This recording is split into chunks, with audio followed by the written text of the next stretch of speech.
ഇന്ന് നല്ലൊരു ദിവസം ആയതുകൊണ്ട് ഇത് തന്നെയാണല്ലോ വേണ്ടത്. നമ്മുടെ ക്ലയൻസ് ഒക്കെ ഹാപ്പി ആയിരിക്കണത് നമുക്ക് അതിലും വലിയ സന്തോഷം നമുക്ക് വേറെ ഒന്നും ഇല്ലല്ലോ. എങ്ങനെയൊക്കെ യൂസ് ചെയ്യാം, എങ്ങനെയൊക്കെ ടൈം ലാഭിക്കാന്നൊക്കെ നോക്കിക്കൊണ്ടിരിക്കണം. പായസം വെക്കാം മാറാൻ അധികം സമയം കിട്ടാതെ ഇമ്പോർട്ടന്റ് വർക്കാണ്. ഇന്ന് നല്ലൊരു ദിവസം ആയതുകൊണ്ട് തന്നെ ഭഗവാന്റെ അനുഗ്രഹം കൊണ്ട് തന്നെ ഇന്നത്തെ ഒരു ദിവസം സ്റ്റാർട്ട് ചെയ്യാല്ലേ. ഇന്ന് മാത്രല്ല കേട്ടോ, എല്ലാ ദിവസവും അനുഗ്രഹം വേണം ഭഗവാന്റെ. സത്യം പറഞ്ഞാൽ അറിഞ്ഞില്ലേ രാവിലെ ആയത്. കിടന്നതേ എനിക്ക് ഓർമ്മയുള്ളൂ, അപ്പോഴേക്കും രാവിലെ ആയി. തലേദിവസം അയൺ ചെയ്ത് സാരി ആയിട്ട് ദേ ഞാൻ വീണ്ടും ഇറങ്ങി. വർക്ക് ഉണ്ടല്ലോ ഇന്ന്. ഹലോ ഗൈസ്, എല്ലാവർക്കും ഹാപ്പി ഓണം, ഓണാശംസകൾ. കഴിഞ്ഞ ഉത്രാടത്തിനാണ് ഞാൻ ദേ ഇവിടേക്ക് എത്തിയത്. അങ്ങനെയല്ല, ഓണം വരെ അവിടെ നിന്നിട്ട് ഓണത്തിന് തലേ ദിവസം കയറി പോന്നതാണ്. ഇപ്രാവശ്യം ഓണത്തിന് നാട്ടിൽ പോകണമെന്നൊക്കെ ഉണ്ടായിരുന്നു. ആ ഒരു സമയമൊക്കെ ആയപ്പോൾ എനിക്കൊരു ചാഞ്ചാട്ടമൊക്കെ ഉണ്ടായിരുന്നു. പക്ഷെ ആ ചാഞ്ചാട്ടം കയറി നിർത്തിച്ചെന്ന്. എല്ലാ വർഷവും നമുക്ക് നാട്ടിൽ ഓണം സെലിബ്രേറ്റ് ചെയ്യാനായിട്ട് പറ്റില്ലല്ലോ. അപ്പൊ ദേ നിങ്ങള് ഇപ്പൊ രാവിലെ തന്നെ ഓണത്തിന് ഒന്ന് എവിടേക്കാ പോണേന്ന് വെച്ചിട്ടുണ്ട്. ഇന്ന് വർക്ക് ഉണ്ട്. സാരി ഡ്രൈപ്പിങ്ങിന് വേണ്ടിയിട്ട് കുറെ പേര് ഇങ്ങനെ എൻക്വയറി ചോദിച്ചിട്ടുണ്ടായിരുന്നു. അതിൽ നമുക്ക് എടുക്കാൻ പറ്റണത് എടുത്തിട്ടുണ്ട്. വേറെ ഒന്നുകൊണ്ടുമല്ല, നമ്മൾക്ക് ഓണം അല്ലെങ്കിൽ പിന്നെ ഭയങ്കര ടൈറ്റായിട്ട് പോകും. ഇപ്പതേ ഞാൻ സാരിയൊക്കെ പ്രീപ്ലീറ്റ് എടുത്താണ് കൊണ്ടുപോകണത്. അതിലൊരു ക്ലാഷ് വരണ്ട. ടൈം നമുക്കൊരു ലിമിറ്റ് ഉണ്ടല്ലോ. ടൈം നമുക്ക് ഒരു 10 മണിയാകുമ്പോഴേക്കും തിരിച്ച് വീട്ടിലെത്താമെന്ന് വിചാരിച്ചിട്ടാണ്. ഇപ്പോൾ ഒരു 6:45. അപ്പോൾ അതേ പോയോണ്ടിരിക്കുകയാണ്. രാവിലെ തന്നെ എല്ലാവരും ഭയങ്കര ബിസി ആയിരിക്കും. ഫുഡ് വെക്കണം, സദ്യ, പായസം എല്ലാം വേണമല്ലോ. ദേ ചെന്നിട്ട് വേണം ഞങ്ങൾക്ക് ആ ഒരു യുദ്ധത്തിലേക്ക് കിടക്കാൻ വേണ്ടിയിട്ട്. വീട്ടിൽ ഗസ്റ്റ് വരുന്നുണ്ട്. അപ്പൊ നമ്മള് വർക്ക് കഴിഞ്ഞ് ചെന്നിട്ട് വേണം നമുക്ക് ഫുഡ് വെക്കലും പായസം വെക്കണം. പൂക്കളം നമ്മള് പിന്നെ ഇന്നലെ രാത്രി തന്നെ ഇട്ടു കേട്ടോ. നമുക്ക് പിന്നെ അല്ലെങ്കിൽ എല്ലാം കൂടി ആവുമ്പോൾ നമുക്ക് ബുദ്ധിമുട്ടാവുമല്ലോ ചെയ്യാനായിട്ട്. അപ്പൊ പിന്നെ ഞാനും കിരും കൂടിയിട്ട് ഇട്ടു. ഇന്നലെ കുറച്ച് ലേറ്റായിട്ട് ഇറങ്ങി വെച്ചാലും നമ്മുടെ ഒരു വിധമെല്ലാം നമ്മൾ സെറ്റാക്കി വെച്ചു. കറിക്കുള്ള കട്ടിങ് ഒക്കെ എല്ലാം കഴിച്ചു വെച്ചു ഞങ്ങള്. അപ്പോൾ ഓൾമോസ്റ്റ് എല്ലാം സെറ്റാക്കിയിട്ടുണ്ട്. ചെന്നാൽ ഫുഡ് ഉണ്ടാക്കണം. അത് പിന്നെ എന്തായാലും ഇന്ന് തന്നെയല്ലേ പറ്റുള്ളൂ. അങ്ങനെ അപ്പോൾ നമുക്ക് കാണാം വർക്കിന്റെ ഓരോ വിശേഷങ്ങളും വഴി പോലെ നമുക്ക് കാണാം. എനിക്ക് നല്ല ഇഷ്ടപ്പെട്ട് എടുത്ത സാരിയാ, അതുകൊണ്ട് പെർഫെക്റ്റ് ആയിട്ട് എടുക്കണം ഇതായിരുന്നു. ഇതാണ് എൻ്റെ ഫസ്റ്റ് ക്ലയന്റ്. പുള്ളിക്കാരിക്ക് സാരി ഡ്രൈപ്പ് ചെയ്തത് ഒരുപാട് ഇഷ്ടമായിട്ടോ. അവിടെ നിന്ന് പെട്ടെന്ന് തന്നെ ഇറങ്ങി അടുത്ത ക്ലയന്റിന്റെ അവിടേക്ക്. അതാണ് കുറച്ച് ദൂരെ ഉണ്ടായിരുന്നത്. ദൂരെ ആയതുകൊണ്ട് തന്നെ എനിക്ക് സാരി തലേ ദിവസം പിക്ക് ചെയ്യാനായിട്ട് പറ്റിയിട്ടുണ്ടായിരുന്നില്ല. അപ്പൊ അവിടെ ചെന്നിട്ട് അയൺ ചെയ്തിട്ടാണ് ഞാൻ സാരി ഡ്രൈപ്പ് ചെയ്തത്. 11 മണിക്കാണ് പുള്ളിക്കാരുടെ ഫംഗ്ഷൻ. പക്ഷെ എനിക്ക് ടൈം ഇല്ലാത്തത് കൊണ്ട് പുള്ളിക്കാരി നേരത്തെ വന്ന് ഡ്രൈപ്പ് ചെയ്യാൻ റെഡി ആയിരുന്നു. രണ്ടാമത്തെ വർക്ക് വന്നിട്ട് കുറച്ചൊരു ദൂരെ ആയിരുന്നു. സോ കുറച്ച് ട്രാവൽ ചെയ്യണം. ക്ലയന്റ് സൂപ്പർ ഹാപ്പിയാണ്. പുള്ളിക്കാരിക്ക് നമ്മള് എടുക്കണ വേണ്ട ഡൗട്ടായിരുന്നു. എല്ലാം കൂടി ആകുമ്പോ ബുദ്ധിമുട്ടാവില്ല എന്നുള്ള രീതിയിൽ നമ്മൾ കുറേ പറഞ്ഞു. പിന്നെ നമുക്ക് അത് തന്നെയാണല്ലോ വേണ്ടത്. നമ്മുടെ ക്ലയൻസ് ഒക്കെ ഹാപ്പി ആയിരിക്കണത് നമുക്ക് അതിലും വലിയ സന്തോഷം നമുക്ക് വേറെ ഒന്നും ഇല്ലല്ലോ. അങ്ങനെ ഇപ്പോൾ ഒരു ക്ലയന്റ് കൂടെ ഉണ്ട്.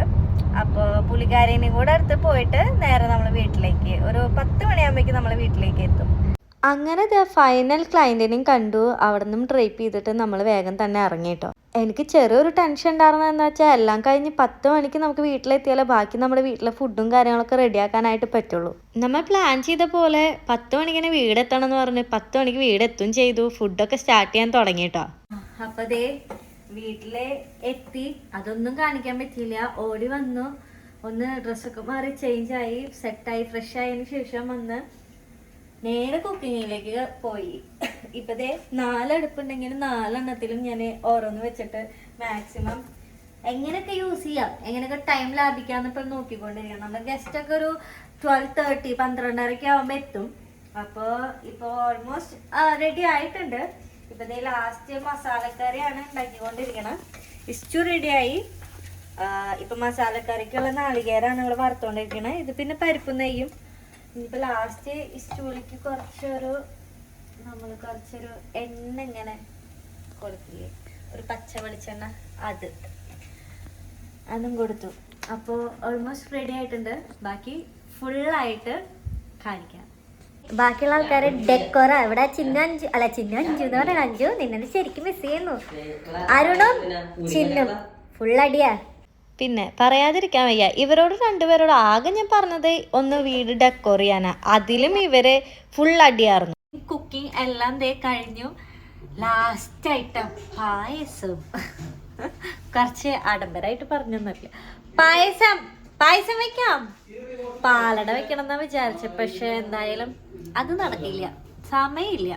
സോ നമുക്ക് സിമ്പിൾ ഹമ്പിൾ സേമിയ പായസം. കഴിഞ്ഞ ഓണത്തിന് പാലട വെച്ചല്ലോ, അപ്പൊ ഇപ്രാവശ്യം സേമിയ ആവാം. ഇന്നത്തെ ഗസ്റ്റ് എന്ന് പറയുന്നത് കിരുവിന്റെ കൊളീഗ്സ് ആയിരുന്നു. ഇവർ ഓഫീസിൽ കറക്റ്റ് പോണ കാരണമാണെന്ന് അറിയില്ല, കൃത്യനിഷ്ഠയോടുകൂടി 12:30 തന്നെ ഇവരെത്തി. ഡ്രസ്സ് മാറാൻ അധികം സമയം കിട്ടാത്ത കാരണം വേഗം ഓടിപ്പോയി എന്തൊക്കെയോ ചെയ്തു വന്നു.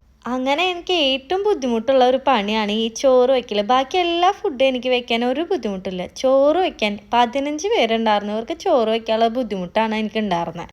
നെക്സ്റ്റ് ഡേ ഫോട്ടോ സെക്ഷൻ കഴിഞ്ഞ് സദ്യയിലേക്ക് കിടക്കുകയാണ് നമ്മൾ. സദ്യ എന്ന് പറയുമ്പോൾ അറിയാലോ, രാവിലെ തന്നെ വർക്കുള്ള കാരണം എനിക്ക് രാവിലെ വർക്ക് കഴിഞ്ഞ് വന്നിട്ടുള്ള ഒരു ടൈം കൊണ്ടാണ് ഞാൻ ഈ ഫുഡൊക്കെ ഉണ്ടാക്കിയത്. എന്നാലും എന്നെ കൊണ്ട് പറ്റാവുന്ന രീതിയിൽ ഞാൻ ഫുഡ് ഉണ്ടാക്കിയിട്ടുണ്ട്. 10 വിഭവങ്ങളും പ്ലസ് ഒരു പായസമാണ് ഞാൻ ഉണ്ടാക്കിയത്. അത്രേ എന്നെ കൊണ്ട് പറ്റുള്ളൂ ഇപ്പം ഇന്ന് ഉണ്ടാക്കാനായിട്ട്. ഇവരെല്ലാം സദ്യ കഴിക്കാനായിട്ട് ഒരുപാട് ഇഷ്ടപ്പെട്ട് വന്നിട്ടുള്ള ആൾക്കാരാണ് കേട്ടോ. ഇവരെല്ലാവരും ബോംബെ സൈഡുള്ള ആൾക്കാരായ കാരണം ഇവർക്ക് നാടൻ സദ്യ ഒന്നും അവർക്ക് കിട്ടാറില്ല. അപ്പോൾ നമ്മളാണ് ഈ ഓണം ആഘോഷിക്കാറുള്ളത്, അതുകൊണ്ടാണ് നമ്മുടെ വീട്ടിലെല്ലാവരും കൂടിയത്. കീരു ഇവിടെ പറഞ്ഞു കൊടുക്കുന്നത് വേറെ ഒന്നുമല്ല, ഓരോ കറിയും അവർ ചോദിക്കുക ഇതെന്താണ് അവർക്കറിയില്ല. അപ്പോൾ കീരു എക്സ്പ്ലെയിൻ ചെയ്ത് കൊടുക്കുകയാണ്, അതും ഹിന്ദിയിൽ വേണമല്ലോ. അപ്പോൾ കീരു അത് അവർക്ക് പറഞ്ഞ് മനസ്സിലാക്കി കൊടുക്കുകയാണ്. നമുക്ക് ലൈവ് പപ്പടം ഉണ്ടാക്കി തരുന്നത് അരുണാണ്. അരുണിന് പപ്പടം ഉണ്ടാക്കാൻ ഭയങ്കര ഇഷ്ടമാണ്. എല്ലാവരും കൂടി സന്തോഷത്തോടു കൂടി നിലത്തന്നെയാണ് കേട്ടോ ഇരുന്ന് കഴിച്ചത്. അതിൻ്റെ ഒരു സന്തോഷം വേറെ ആയിരുന്നു. എല്ലാം കഴിഞ്ഞ് മേരി എനിക്കൊരു ഗിഫ്റ്റ് തന്നിട്ടുണ്ടായിരുന്നു, മറ്റേ മനീഷ് മൽഹോത്രയുടെ ഒരു ലിപ്സ്റ്റിക്കിൻ്റെ. ഞാൻ ഒട്ടും പ്രതീക്ഷിച്ചില്ല കേട്ടോ. ഞാൻ കുറേ എന്താ പറയുക സർപ്രൈസ് ആയിപ്പോയി. എനിക്കിഷ്ടമുള്ളൊരു സാധനമാണ് ഈ ലിപ്സ്റ്റിക്ക്. എല്ലാവരും അങ്ങനെ സദ്യയൊക്കെ കഴിച്ച് ക്ഷീണിച്ച് ഒരു ചായ കുടിച്ച് അവരൊരു 5:30 ആയപ്പോൾ അവർ ഇറങ്ങി കേട്ടോ. അവർ പോയതിൻ്റെ പിന്നാലെ നമ്മളും വീണ്ടും ഇറങ്ങി. എനിക്കൊരു വർക്കും കൂടെ ഉണ്ട്. എവിടേക്കാ